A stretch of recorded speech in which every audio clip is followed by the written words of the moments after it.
All There he right, is. Herb Stratford, KMSB, KOLD, Tucson, Arizona. Hey, Morgan. Good to see you. Nice to see you. So let me start out real quick by just asking, how much time did you get to spend with Paul when you were working on the film? I did a series of interviews with him over many months. I probably did, 7 different interview sessions with him. But also I kind of went out on the road with him, went down to Mexico City, spent time in London and New York and LA. And so, as a fan and a documentarian, it was a pretty special experience. Amazing.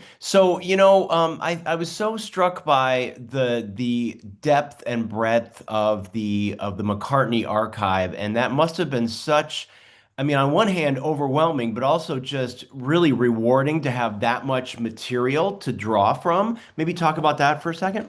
Yeah, I mean, the good thing is that Paul married a photographer, Linda, who spent time there in Tucson, I think it was kind of amazing how much they did document their own lives.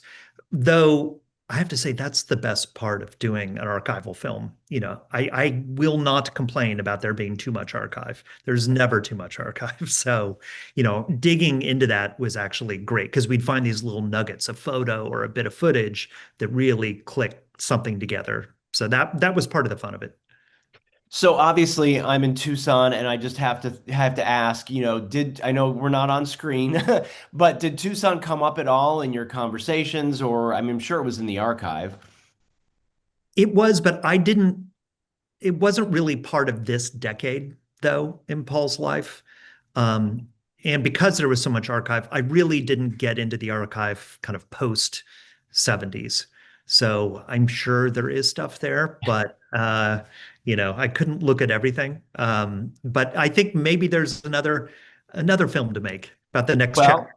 Well, this certainly we would welcome that opportunity to see that. Talk a little bit about the animation. I think that that was just such a vibrant way of you activating some of that artwork. And was that something that I know you always have animation in your films, but I mean, was that something that just I feel like Paul's life leads to animation in a different way, if that makes sense. Yeah, I mean, Paul's always been a huge animation fan. I mean, he's actually working on an animated film right now, based on a children's book of his. I think that's out there in the world that people know that's going to come out next year. But even from Bruce McMouse, you see in the film, like, but the other thing is that so much of what he was doing in the 70s was very handmade and DIY. And from the way he was making music in his house to him and Linda, working on album covers together or anything else. And I wanted this animation to feel handmade. And literally, it is handmade. I worked with this incredible animator, Winston Hacking, to do something that feels like of the period in a way, something really retro. Yeah, no, it felt very authentic, and I think it just added so much to the piece. I want to talk real quickly too about the fact that you have such great voices in the film, and you've got Mick, and obviously you've got Sean, and and everybody. So that decision to keep those talking heads off screen, I think that was just really a stroke of genius because it kept us fully in the moment of that decade. And I think if we had seen these faces, contemporaneously, now we would be like, huh, and it would take you out of it. Was that something that was a conscious decision to sort of keep us in that vibe? Yeah, I never ended up filming any of the interviews. And I think when I discussed it early with Paul, and I knew I never wanted it all to be talking heads, but we had this discussion of, is there a moment where you break that? And maybe at the end of the film or the beginning of the film. And Paul's line to me was, I don't want to be an old person in a young person's story. And I actually thought that's pretty wise, because it is a spell. Suddenly you're not looking back on it, you're living it.